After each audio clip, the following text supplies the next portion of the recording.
We've seen really big protests before. We've seen a lot of unrest before in Kenya. Those two things are perhaps not new.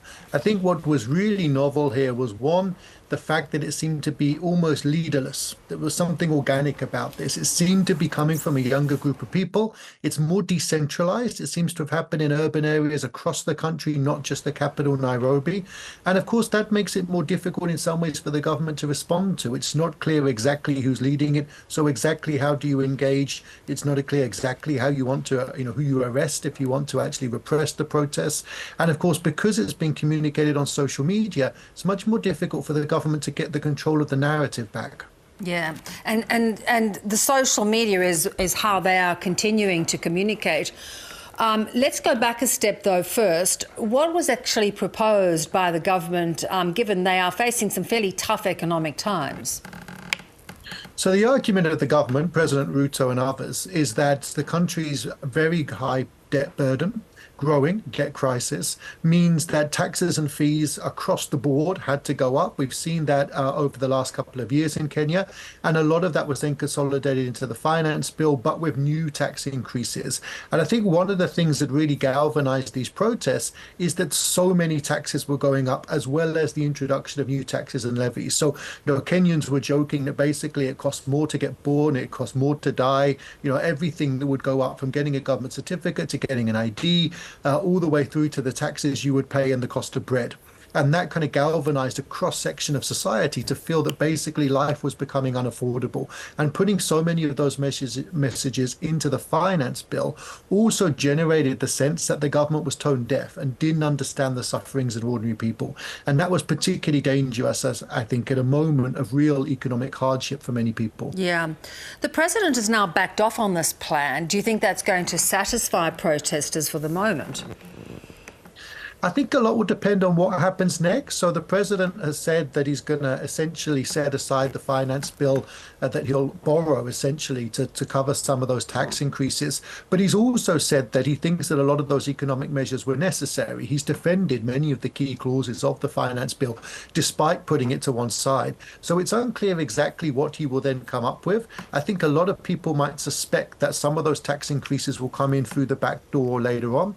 That might galvanize more protests. But the young people and the others who are involved in the protest, more seasoned protesters, also have a number of other complaints now. For example, the people who were killed during the protests, accusations of human rights violations, accusations that many people have been abducted effectively illegally by the security forces as a form of intimidation. That generates a new sense of grievances that could yet take more young people to the streets, replacing some of those initial economic concerns. Yeah. What is your sense of the president? I mean, he's been criticised for being overseas a lot. What is your sense of whether his government has the answers to try and help this economic recovery? I think there's two big questions here. One is, yes, can the government use the money it's getting through loans to be more productive? In the past, Kenya's taken on quite a lot of loans that have been quite expensive to finance, and it hasn't used them to make the economy more productive. So the economy is not growing in a way that makes it easy to pay the loans back. The second, though, and one of the things that's perhaps most on the mind of the protesters, is corruption. And their complaint is that they see significant national resources being lost to corruption. They see a lot of politicians wearing very expensive watches, very expensive suits, very expensive cars that their salaries don't seem to enable them to afford. And then they're being asked to pay more taxes. And their argument is, cut the government waste, cut the government corruption, and then come to us for the tax revenue. And I think that's one of the areas in which the government is facing a really big challenge. I think Ruto will find it very hard to re-legitimize his government and to increase taxes in the future unless people see a genuine effort to reduce corruption and the culture of impunity. But to your point earlier, this is almost not a faceless revolution, but it's not being led by an opposition. It's not being led by an alternative to the government. So do you see these protests continuing and how does the government reset? That's a great question. We know that opposition parties, are supporting some of the protests and have called for some of the taxes to be removed as well, as of some of the country's civil society groups and human rights groups.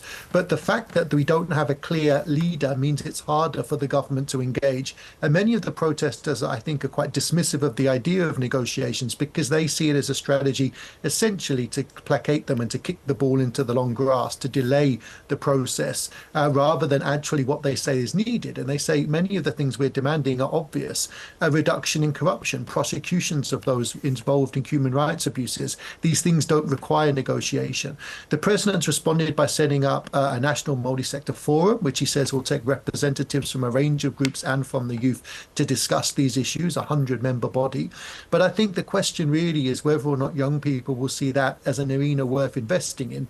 They say, why doesn't the president come to where we are? We're on social media. He can join our Twitter spaces. He can come and join our conversations. Why should we join a set of institutions and conversations that haven't really produced anything for us over the last 10 years? And that's, I think, the impasse that somebody will need to resolve in the coming weeks. Yeah. Really interesting time for Kenyans. Good to have you on, Nic. Thanks so much.